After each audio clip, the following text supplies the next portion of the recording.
I'm delighted to be joining you today. Coming to you from London in the UK, and I'm going to be speaking about one of my favourite topics, which is telephone interview success. And in my opinion, to be successful at a telephone interview, or indeed what's increasingly common, which is a video or Skype interview, you have to do three things, and three things very well, and that is prepare, perform, and follow up. So that's exactly what we're going to be looking at in today's session. Now, I'm going to be with you for about the next 25 minutes, and what I've tried to do here is share not too many ideas, but something which is really, really actionable. I always like to think about my presentations being hopefully interesting, but also useful. That's the most important thing. So what we're going to look at here is how you can actually find out what employers want to hear. So what should you be preparing in the first place? And then we're going to take a look at how to sell the story of your experience. Then we're going to look at 4 ways that you can actually enhance your answers. Because once you've prepared them, what if you could just fine-tune them or do a few little things a little bit better that would help you stand out from your rival job seekers? That's what we'll look at there. And then the last thing what I want to do is, from my book, I've got a whole chapter in that book which has checklists. And I've got a checklist which takes you through the preparation. I've got a checklist that takes you through the performance and how to do that performing in the interview, and how to follow up as well. So we're going to look through each of those, and I think that's how this is going to be incredibly actionable. So hopefully you all feel like you're watching the right presentation. The first message is that you've really got to be prepared. You can see in this picture here, this is kind of the interview trick, and I think you've got to be almost ready for anything in an interview. So the more preparation you can do, the better it would be. Hopefully when you show up for your interview in person, or if you're sitting at home for your telephone interview, you won't be having to construct your chair from flat pack, but do be ready for anything. So how to find out exactly what employers want to hear? That's where we'll begin. Well, let me start here with what I consider to be my #1 most important piece of job seeker advice. And that is that you have to stop thinking like an applicant and start thinking like the hiring manager. Let me explain. If you imagine in your head the typical job candidate, think about that person. What do they look like?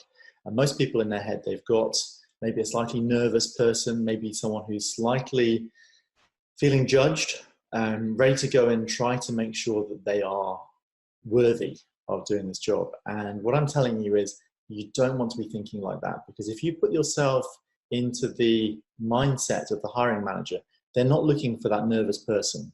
What they're looking for is the person who can turn up, be part of that company, hit the ground running and do that job and be a bit like them and come into that business and fit in. So stop thinking like an applicant, start thinking what that hiring manager wants to see, and that's what you need to be acting as. It's really, really important. Now, where you can find out what they really want to hear. Well, many of the careers sections of companies' websites will give you detail about a job or detail about the business or the organization. The About section of their website as well is likely to be very useful for finding out organization level detail or insights. There may be a job description. The job description, of course, should be a great place to find out what they're looking for, and you really want to pay attention to that. Don't overlook that. You really want to look through the detail. Very often that comes in the form of something which explains the essentials or must-have requirements and then the desirable requirements. And you want to make sure that you're familiar with what you have that they want, but also be sure to be aware if you've got any shortcomings versus their ideal list, because you'll want to have a good answer to make sure that you can explain why you can get past that problem or that omission. The next thing could be a job advert. It might be a job advert that's telling you about the role instead of a job description. So make sure you've checked that and you're familiar with what they're really looking for. Sometimes, of course, you're not coming to a job through an advert, but actually through a recruiter or through a headhunter, somebody like that. And if you've got a professional who's helping you, they're briefed by the company as to what's required. So it's really a huge opportunity for you to basically pre-interview and quiz that recruiter to make sure you know as much as possible about what this company wants. It might be that the person who was in the role before you wasn't really performing very well. And so then it might be that you're going into a role where somebody has been removed or let go. And in that case, you want to find out, well, what was the reason that they went? Because you can then sell yourself in as being better than that other person. It's a huge opportunity there to open that door. Then you can, of course, ask the company. Now, this is something that almost nobody does, okay? So you could actually phone someone up, or you could introduce yourself to somebody. I was working with a manager, a hiring manager, just recently. She said she'd had 10 applications. She said if only one of them had stood out, because she said it was very difficult to tell the difference between them from the resumes. So she said, you know, if just one of them had reached out or phoned us up and said, you know, I'm applying for this role, I'd be really interested to come and meet the team and find out a little bit more, or just ask a few questions, she said they would have really stood out. So don't be afraid to do that. It won't always work, but it could be a great way to find out more. Or you might be able to network in through LinkedIn and find a common connection. In terms of what you should investigate, definitely look at the qualifications they require. The skills, there's probably a long list of skills, things like it could be a language that's required, it could be a certain qualification that's required, or an experience. Maybe they want someone who's really into problem solving, or somebody who's highly numerate. In terms of the experience, maybe they want you to have done something specific before, so be aware of that and make sure you've got your best examples ready. They might be looking for particular achievements, so make sure you've got your best examples of those. Values are really, really important when it comes to fit, or whether you'll fit in with an organization. And very often on a website, you'll be able to find out the stated values of an organization. So make sure you know what they are, because you know they're the kind of things you see on those lanyards where people have got their identity cards around their necks, maybe their security pass for getting into the building. Very often companies will print their values around there. You should know what those stated values are for the companies that you want to apply to, because you want to make sure you're fitting those values into your answers. And of course, the level of ambition. Where are you going next? Think about what they're looking for. Are they wanting someone who's just going to come in and just do this job very simply, or do they want someone who's going to grow with the business and someone who's going to be able to be promoted through there? So think about what they're looking for. So hopefully that will really help you with your preparation. If you go through all of that, I promise you that already you will be further ahead than most people, because they've not given it this much thought. Now, how to tell and sell the story of your experience. I want you to put yourself in their shoes. This is really, really important. And what I want you to think about here is, again, like I was saying about the hiring manager, imagine what they're looking for. If you're sitting at the other end of a telephone line, or you're sitting in a Skype call with a video on, what do they want to see? They want to see someone who is ready to go. They want to hear someone who is ready to go. So you could make a list. If you were in their shoes, if you were in their position, what would you want to hear? They're going to want to hear confidence. They're going to want to hear proper answers. When they ask a question, something as an answer like, well, no, I don't really, I'm not sure, and I don't, that kind of uncertainty is not going to be what they're wanting to hear. They're going to be wanting positivity. They're going to be wanting someone who knows exactly what's required. Think about this. I often refer to the interviewer as the poor interviewer. And let me explain why. It's nothing to do with the amount of money they have. It's because that poor interviewer has to be listening to lots of interviewees and lots of stories and answers. Your job, if you're going to stand out and to be, as I call it, the obvious candidate for the job, what you need to do is make it easy for that poor interviewer to take the real essence and the right part out of your story, out of your answers. Let me explain this. If you can see these two people here, you're on the left, your interviewer is there on the right. Now, in your thought bubble or your speech bubble, you're the expert in you. You know everything about you. This other person is just meeting you for the first time. They know nothing about you. Maybe they've had a quick glance at your resume. That's it. Imagine if you try to transfer the whole of your life story into their head in that half-hour or hour-long interview. That's going to be impossible for them to manage. What you have to do is be very choiceful in the amounts of data that you try to transfer. You can't just do a massive total head download into their head and expect them to understand it. It's not going to make sense. So it's your job to break your answers down into little relevant sections And that takes time to prepare, but this is going to be exactly what's going to make it easy for that person to take on board your answers. And let's explain how to do that. This is a 4-step process for preparing winning answers. Now, very often at an interview, there's something called a competency test. And what they're looking for, a competence test, they're looking for, are you competent in particular skills? The skills, of course, that are required for that particular job. And what they are looking for is, can you show them a time where you've done that before? They're using the principle, if you've done it several times before, chances are you can do it again. So they may ask you a question like, can you give an example of a time when you've done this? And that's a really important thing to prepare for.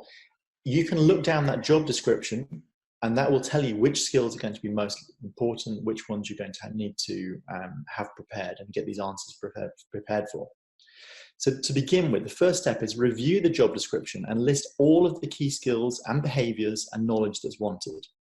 The second step is to go through your CV or your resume and to assign examples of times you have demonstrated those skills. Now, of course, it may be that not every time you've done that is already on your resume. So you'll want to work through your other experience, especially recent experience. What have you done that demonstrated that? And then the next step is for each of the skills or the behaviors, write out your example using what I call the CAR model. The CAR, as you can see here listed out, is the context, the actions, and what I call the wow results. Now, the context is really important. Remember, this poor interviewer, they're hearing your story for the very first time. So even though you might be very familiar with the example you're giving, you're trying to take them and almost zoom in to that moment in history when you did this, okay? So they need to know, when was this happening? They need to know, what was the situation? Where were you? And you're trying to just, in a moment, kind of zoom straight into that moment in your life. Paint that picture for them. And my top tip here is, don't forget to explain how it was difficult. Don't be afraid of painting a few stormy clouds and a bit of gloom. Things were really difficult here. So you can tell about a story. Maybe you can say, oh, well, it was a time when things were just going very bad in the situation. This was going wrong and this was going wrong. And I was then faced with solving that situation.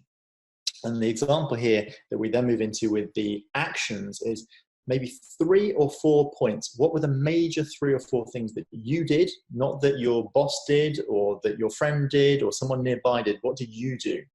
And then the final thing is to wrap it up with the wow result that you achieved, complete with facts, okay? Because facts make it true. If you make something just very random and vague, then it sounds like it could be made up. But if you have specific facts from what happened and how things were improved and better because you did it, that makes a big difference. And then the final thing to do is to practice delivering that CAR answer out loud, because it's far harder, by the way, to give an answer out loud. It's one thing practicing in your head on your own, but you need to practice out loud in 2 minutes. The 2-minute rule is really important, because if you're talking for more than 2 minutes, chances are you're going to start losing the attention of your interviewer. Okay, so it's really, really important to keep it concise. So a quick example, if they were saying something like, can you give me an example of a time where you led a team to a significant achievement, then you would tell them what that was, what was the time, what was the location of where this was done, the steps that you did to lead that team, maybe how you started off by envisioning a better future, how you engaged the right people, and how you then executed and made it happen. And then you talk about the actual results. What did you make better as a result of you having led that team to do something differently? So if you do that for each of the examples, all of the skills they're looking for, all of the behaviors, then you'll be ready whenever they say, can you give me an example? So that's how to prepare a winning answer. It takes time. And I recommend you're going to be spending at least 6 hours. If you're interested in getting a job, you're going to need to be spending at least 6 hours in preparation for an interview.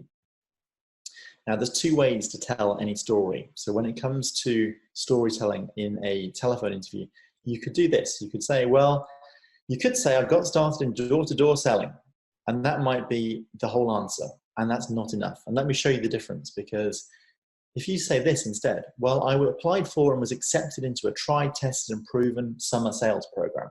Well, that's a good start. Then you could say, well, I received sales and motivation training at my UK university between January and June.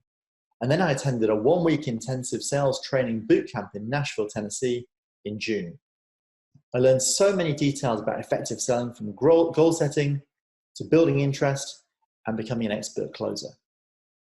And I was allocated a sales territory in Denver, Colorado. I personally set up my own business. I worked on a 75-plus-hour week schedule across 6 days, selling study guides to families across my entire community. And I got pretty good at it. I was able to move from hello to a $400 sale in 20 minutes. By the end of the summer, I'd made $16,000. Can you see the difference? On the left, we've got the briefest of answers, no good.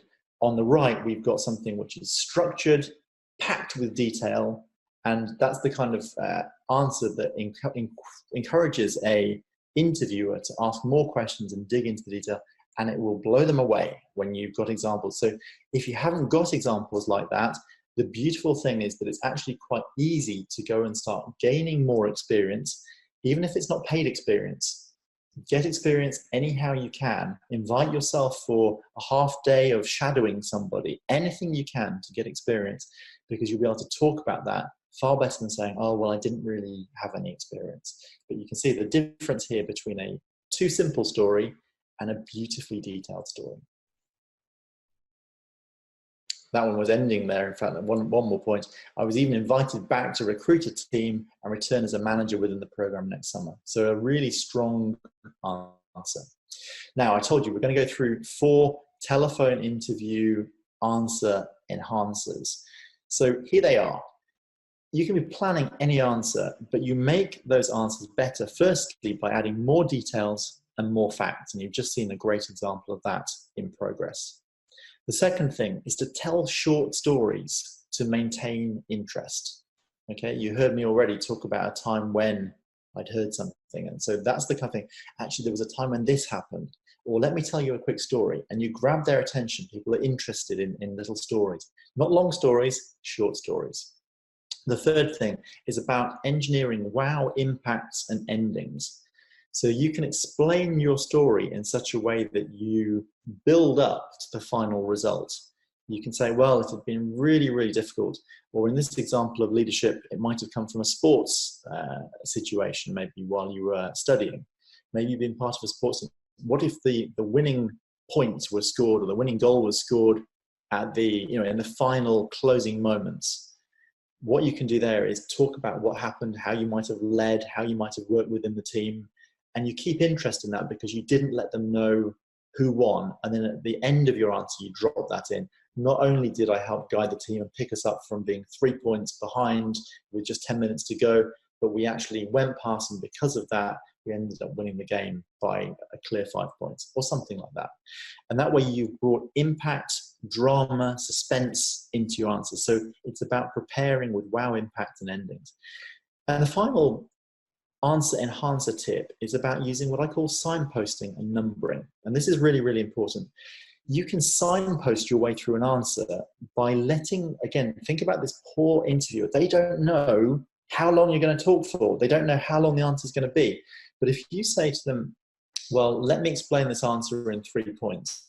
Well, they might say something to you like, well, why do you think you'll be a great fit for this job?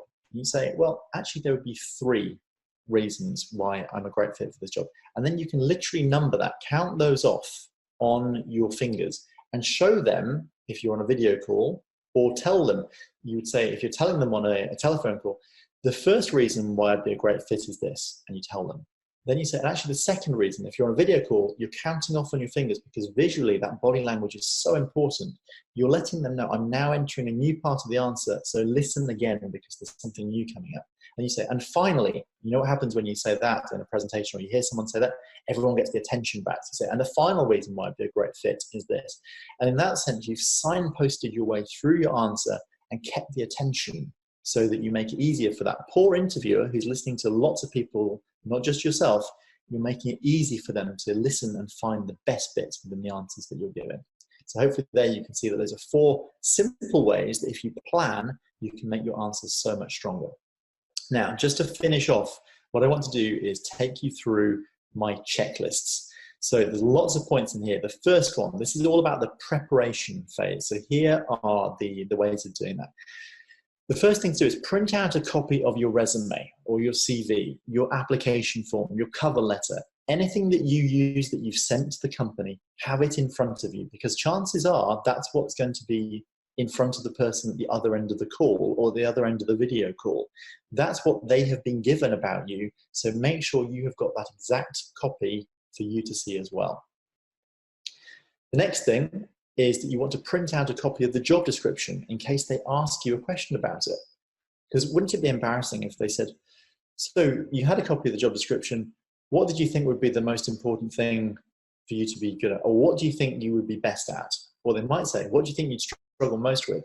And what you need to do is be familiar with what's in that job description. Now, if you haven't got it committed to memory, having it in front of you is a great way for you to be able to look and find the details. So it's about preparation, having these things to hand. The third thing here is about researching the company or the organization via their website. The worst thing you could possibly say is if they say, well, so what do you think about the company? The worst answer is, oh, well, I was going to have a look at your website, but I didn't get a chance. That is unforgivable. And you might expect the interview to be cancelled at that point. This is where I'm saying you want to be doing detailed research. I think up to 6 hours if you are genuinely, and maybe more, if you are interested at all in getting this job, because there's so much you need to learn. Imagine if they said, so what do you think about the announcement that our chief executive has made? Or if they say, so who's our chief executive? What if you didn't know the name of their chief executive? Or if you're applying for a role within a sales organization, what if you didn't know the vice president of sales? You need to do this kind of research first to make sure that you've got all these bases covered. You need to know, what does the company think about what they're doing at the moment? What are their brands? What are their services? What are their products? What's new that's launched recently? Because they might say, have you noticed that we've launched anything recently?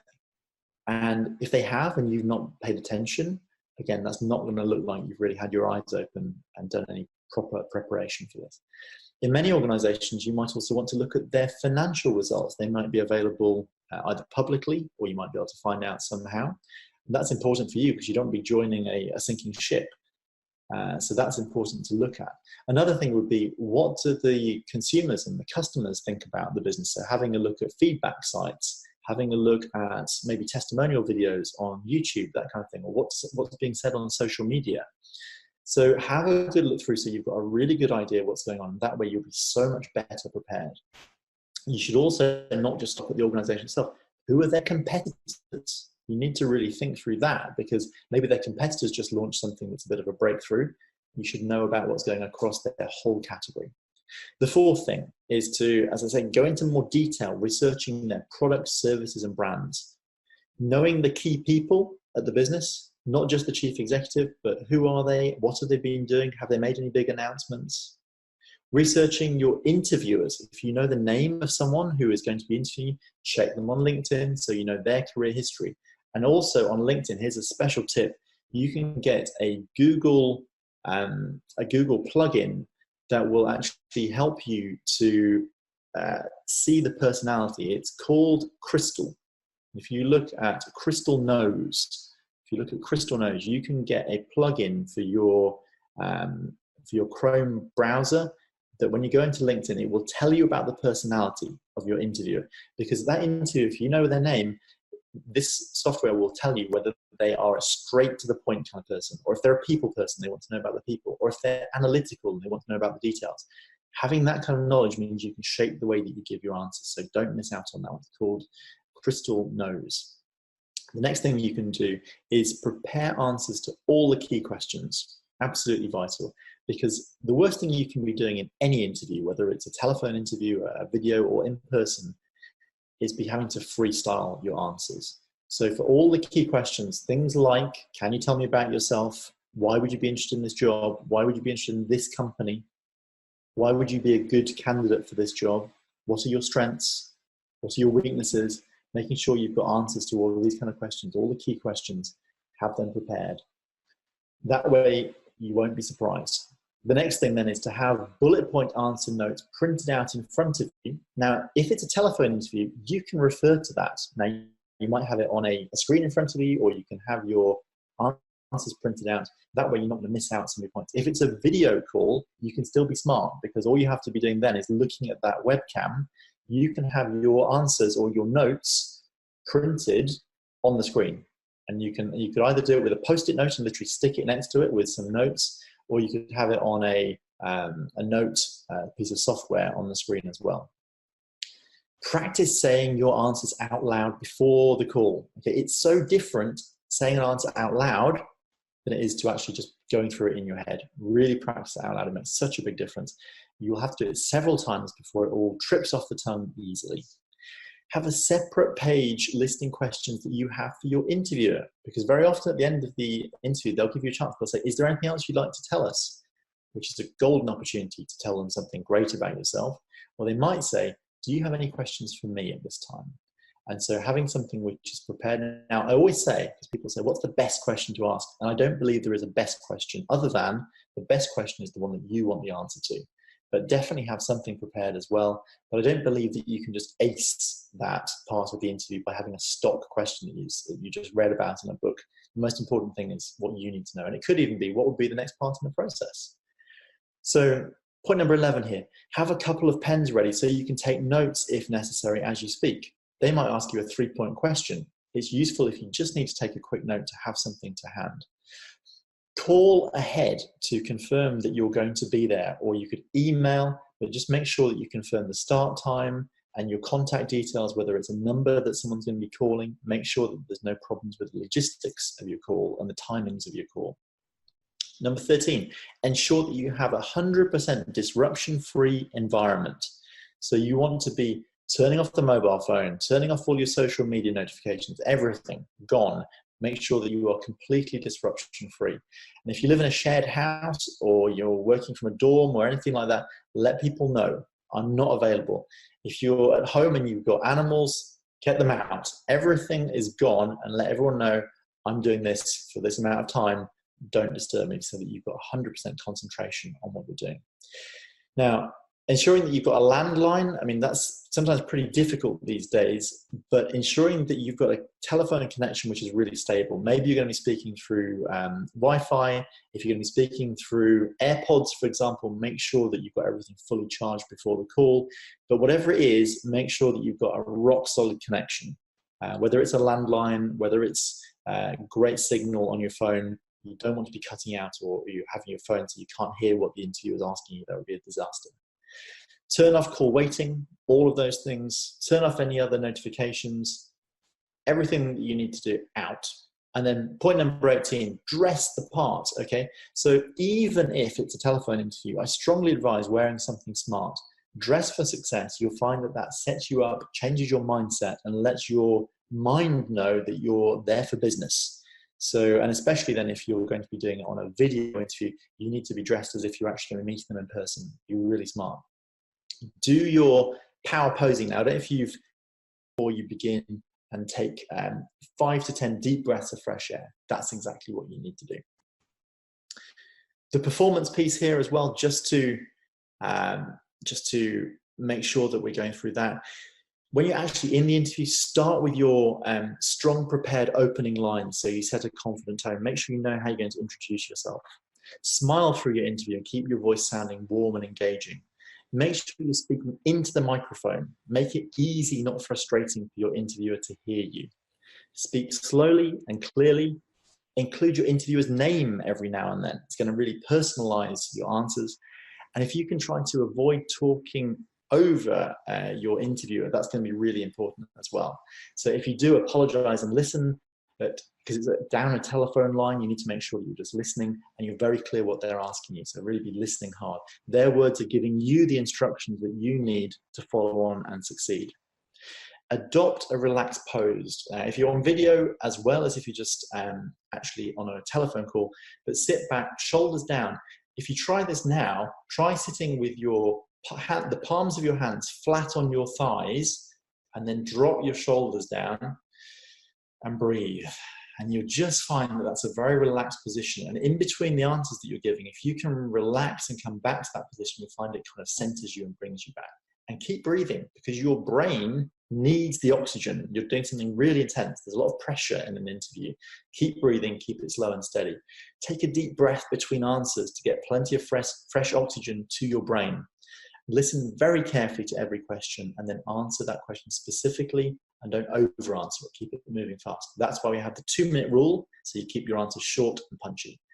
Some people use a lot of ums and ers and repeat filler words like you know, lots and lots of times. Be very aware of that. Try to cut out any ums and ers and voice tics like that. Vary your tone of voice and your volume to keep your listener engaged as you tell your stories. Remember that if you're on the telephone, they can't see your body language, so you have to make up for it with the expressions in your voice. And at the end of the call, thank your interviewer for their time. That's polite. And if they don't volunteer the next steps in the process, what will happen next? You can ask that question so you know what to expect and when they're going to be coming back to you. And assuming you still want it, at the end, make sure you have actually asked for the job. Wouldn't it be the worst thing if that interviewer put down the phone or closed the Skype call and said, I wonder if they were really interested in that job? That would be a disaster. If you want that job, make sure you conclude by saying, thank you so much for your time. I really appreciate that. I just want to make it 100% clear. This is the job that I really want. Thank you so much for your time interviewing me. And something like that will let them know in no uncertain terms that you're absolutely wanting the job. The final piece, how to follow up. Make sure you send a thank you email within 24 hours. Could be within 12 hours or even quicker. Just be smart. It's just good manners. It's very polite. Use the thank you email to express your fit, express how you can emphasize the skills that are the right fit for the company, and also to show that you want the job. Then respond promptly to any correspondence or instructions from the company, any questions they might have that come out to you. And importantly, don't resign from any other jobs you might have just yet, because you need to be waiting until you've got the offer before you start deciding. So don't jump into saying yes or getting out of other things. You need to make sure you've gone all the way through the process before you start deciding. So that is it. And at the end of that, Don, it's back to you. Sam, wow, powerful information. And I can see now why it is so important to prepare for an interview. A good friend of mine, Tony Bishara, has published about a half a dozen job search books, and he's personally placed about 11,000 people in jobs. He's an executive recruiter, and they track how many interviews it takes to land a job. And in today's statistics, they're finding it takes about 8 to 11 interviews to land a job. And so when you said you should plan on 6 hours to prepare, I'm sure there are a lot of students and graduates in our audience who are going, oh my gosh, what can I do to prepare in 6 hours? You gave us a lot of steps to go through. So excellent information. Thank you very much. No, my pleasure. And it's so important to do that, because I honestly believe if you want the job, you have to do that, because the worst thing really, Don, is when you get through to the 3rd round or the 4th round perhaps, and then you get pipped at the post. Somebody else gets that job. You know, you might be number 2, but you're not number 1. You don't get the job. And then you have to do it all over again. And you only have to go through the cycle 3 or 4 times before it gets really difficult. Job search is difficult. It's tough. It's a real roller coaster. So acing this and putting in that little bit of extra effort and doing these things I've been talking about helps, you know, from every angle. It's like this idea of marginal gains, working on the little bits that all make the big difference overall. So yeah, I hope there's lots of tips and actionable things that people can really work with there. So here's a question from Willie. What are the 3 common questions I'm going to be asked that I could create a car response for? Okay, well, it's a very important question that Willie's raising there, because you need to think about think about the hiring manager and what they are going to want. So go to, in terms of just 3 to prepare, the best way of thinking about that is what's most relevant and what's of the most importance for this job. And the place to find that is, like I started off by talking about, is going to the job description or speaking with the recruiter if you've been introduced through an individual. Think back to that conversation, look at the notes that you will have taken, and find out what are the major skills they're looking for. And most often, these will be the ones at the top of the job description. They're the first ones that they talk about. For each of those, what I suggest is don't prepare just one car answer, but prepare several examples. My first job was at Procter & Gamble, and I happened to know that the number one skill that they wanted was leadership. And I did what I told you to do there. I said I actually reached out to the company. I went along to a on-campus event and met with the people who were traveling from the company and asked them a lot of questions because I wanted to know how to get in and how to ace this process. And one of the things they said to me was, you need to have lots of leadership examples because we might ask you for up to 7 different examples. Imagine that. So I was actually being interviewed by 2 people. The first one said, can you give me an example of a time when you led a team? And I gave that example. And the next person said, can you give me another one? And the next person said, can you give me another one? And another one. And imagine if I hadn't prepared, knowing that, there's no way I would have done so many examples. And by the end of it, trust me, because I was only 21 at the time, my examples were getting a bit thin in terms of great leadership, but at least I could keep going. So look for that and prepare multiple examples. And even if they're not business, even if they're from sporting events or charity events or your hobbies, at least you've got other examples of leading things and making things different. But the 3 to go for are the top 3 skills that are listed on the job description. Great question, Willie. Thank you.